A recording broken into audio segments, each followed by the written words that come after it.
So the Nets lost. You know what? I'm not even gonna say nothing. I'm not even gonna say nothing. Now, obviously, y'all can say that. Screw the intro. Y'all can say that. The Nets. They didn't really want it, or like it isn't like I think they pulled KD in last minute. Kyrie wasn't playing. Obviously, James Harden is hurt with the injury.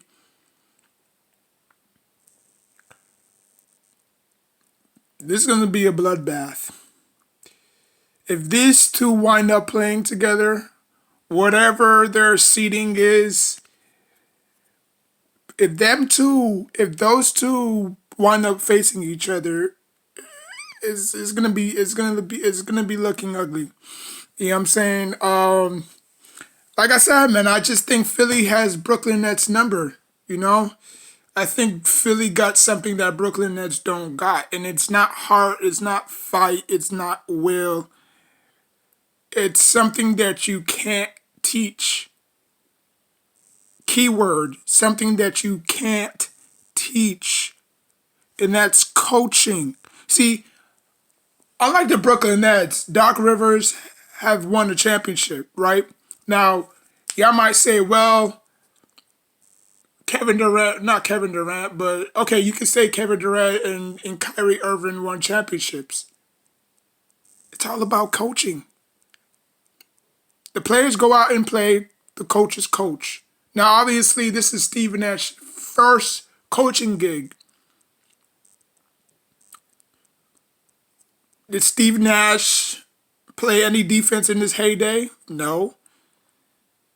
Did those two MVPs belong to Shaq? Was stolen from Shaq? Y'all can probably say yeah. Because if you look back at that playoff series, he dominated 39 points, another 35 points. Like, that dude was unstoppable, you know? I don't know why they gave it to Steve Nash. I don't know if he led the league in assists 3 times in a row. I don't know if I mean, he's third all time in assists. I think he's 6 and 7 all time in points. I think he's fifth or fourth in steals. So I don't know. I don't know why they gave it to him. Maybe the Suns had a better record than the Lakers that year. I don't know. But it boils down to one thing. Joel Embiid can play defense and Ben Simmons can play defense. We all seen how Ben Simmons locked down RJ Barrett. You know? Yeah, y'all could clown him for his shooting, but y'all can't question his defense.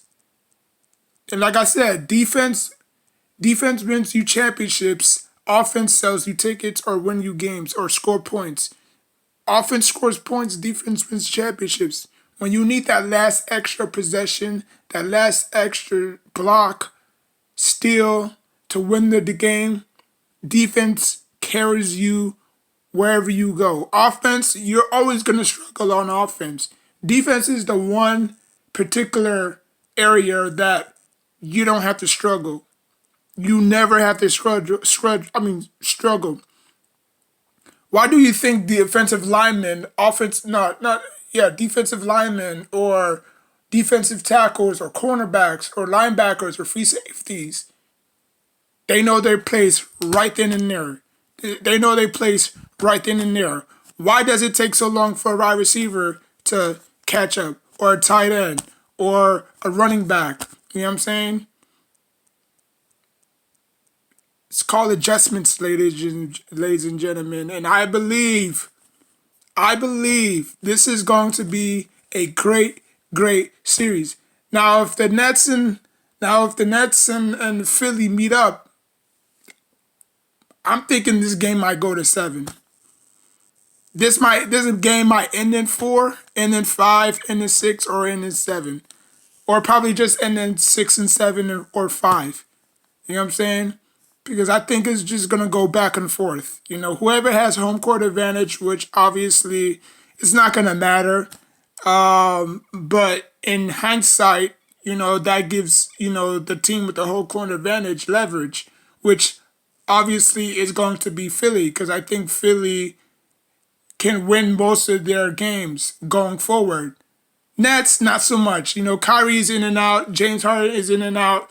Kevin Durant is in and out. The only two that seems consistent is Blake and Aldridge. That's it. You know, obviously Blake had his, you know, troubles coming in, but now that he came in, he's never, you know, gotten hurt. Aldridge neither. You know what I'm saying? I'm not wishing them injury, but I'm just saying like when they came in, it was kind of like a little bit of struggle to, you know, adjust to, you know, Steve Nash or Mike Dan. And then that's another thing. Who's running this offense? It's surely not KD. So it's either Mike D'Antoni system that was with James Harden that didn't go anywhere when they was both there in Houston, or I don't know. It's either I have to say Mike D'Antoni because Steve Nash, as great as of a player he was, I don't know. I guess he's just getting, you know, advice from Steve. I mean, not Steve. I guess Steve Nash is just getting advice from Mike D'Antoni to call plays and stuff like that. But this is all Mike D'Antoni's doing. You know, they're in the bottom of the barrel when it comes to defensive efficiency. And when it comes to the playoffs, you have to play defense. It slows down. It's not like the regular season, because in the regular season, you could get away with it. But in the playoffs, it slows down. It shrinks. So whatever ISO James or Kyrie or Kevin Durant is doing, they can neutralize that. But, you know, I mean, jump on the Nets bandwagon. Jump on the Nets bandwagon. That's what y'all been doing for the past several months.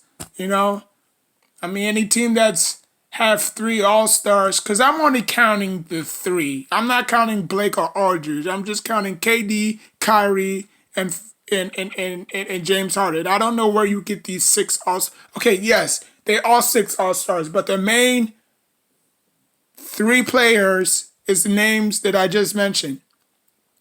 That's who is important right now. It's the big 3. It's not the big 4, 5. Yeah, it's not the big 6. It's the big 3. 3. Uno, dos, tres. 3. Okay. So, but anyways, man, y'all can listen. When the Nets lose, don't say I didn't tell you so. Okay? Because the Nets will lose. Okay? History, those who repeat history shall doom to repeat it. That's a saying my coach used to tell me. And that always stuck with me because I never knew what that meant until I notice now. The Brooklyn Nets have been doing this since they moved here. They did it with Joe Johnson and Darren Williams. Didn't work. Did it with freaking Kevin Durant and Paul Pierce. Didn't work. They did it with D'Lo. They have some success. They made their playoffs, but didn't go far. So now they're all back here again, doing the same damn thing that they did when they moved here. So what's gonna be the difference? Now, if the Nets lose, we're gonna hear the birds chirping. Oh, they didn't have time to play together. All this, all that. Y'all just make so much excuses. See, this is why I never take sports seriously unless it's basketball. But football, if it was football, I wouldn't even take it seriously. But basketball, y'all take shit way too seriously. Y'all been pumping up the Nets since they all arrived there. They haven't played all together. They only played 7 games together. 7. 7 games they all played together. They need more than 7 games. They're going to take down teams like the Bucks, the Heat. You think they're just going to lay low? Oh, you can pass. No. They're going to have to grind. Grind even harder. Because I believe when the pressure gets tough, All those three, all those three players that I mentioned don't play defense. James Harden doesn't play defense for one. Mike D'Antoni isn't a defensive unit. Well, Mike D'Antoni don't have a defensive unit, and Mike D'Antoni wasn't known for playing defense. He was also known for playing offense. He wanted that no tempo, hurry up. You know what I'm saying? The same tempo that he played with Steve Nash is the same tempo he's playing with these guys. So it makes no difference. And then people might say, well, when the Nets go into the playoffs, they're gonna turn it up. They're gonna turn up defensively. No, they're not. Because if you can't play defense, once you people have to understand, it's either you can play defense or you can't play defense. Kyrie never led the league in steals. James Harden never led the league in steals 3 times. Kyrie Irving never led the league in steals 3 times. Kevin Durant never led the league in steals 3 times. That was Allen Iverson. Who has the most steals in NBA history? To me, I wouldn't even tell you that. I'll probably say Michael Jordan. Second, probably Gary Payton. Dennis Rodman. Scottie Pippen. You know what I'm saying? So it just goes to show you, man. It just goes to show you. So the Nets did lose. I think they lost 123 to 117. So now tomorrow, watch how these social media outlets, First Take, Undisputed, especially those two, they're gonna go back and forth. You know, Molly with her knowing voice is gonna be saying, Stephen A, let me tell you, does this game mean more? Oh, wait. She might probably say something like, does this game mean, wait, hold on. She might probably say something like, does this win look bad on the Nets, or does this win look good on the 76ers? That's that's gonna be her approach tomorrow. She's gonna ask the same question to Max and Stephen A. Smith. Obviously, Jenny is not there, so she can't really, do what she has to do. But I'm pretty sure Skip, I'm pretty sure Skip is gonna have a field day. Shannon is probably gonna have a field day. So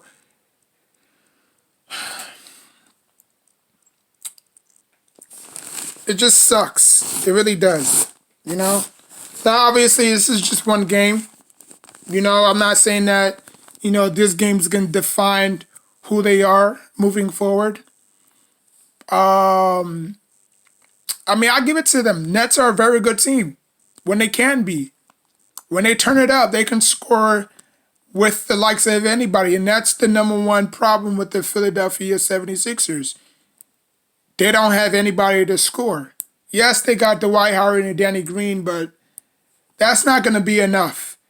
If the Sixers want to win this series, if they do mash up, they're going to have to go big and attack the paint because they have no defense efficiency. Like, outside of DeAndre Jordan, who are you going to put at center?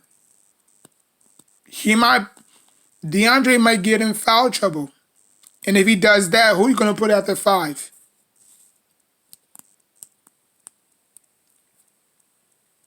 Exactly. So I'll just leave it at that. Thank you for the 101 subscribers. I really appreciate it. I didn't think I was gonna get this far, to be honest with you. I just kept on grinding, and that's what happens when you don't quit. Once you quit in life, you quit. Once you quit in life, you're gonna quit on everything and anything. So for y'all, that's low right now, just, keep on grinding,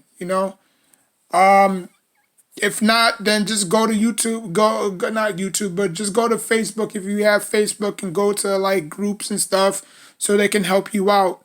You know what I'm saying?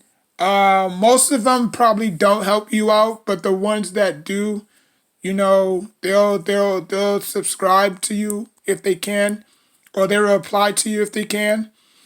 But yeah, man. Some of them helped me out, not all of them. And I just kept on, pushing, there's a lot of different ways you could get to where, some of the top YouTubers are right now, you can obviously pay your way. Like I got a lot of entrepreneurs, YouTubers, entrepreneurs inboxing me. Yo, if you send me, 200, or if you send me 100, I'll boost your YouTube channel to like, 600, 700, you know. Will I take it? No, because I know that what got me here was hard work and dedication. Like, I'm not gonna sit there and say, okay, wow, I could just jump a few, subscribers. Like, I mean, it would be nice, but again, everything has a downfall to it.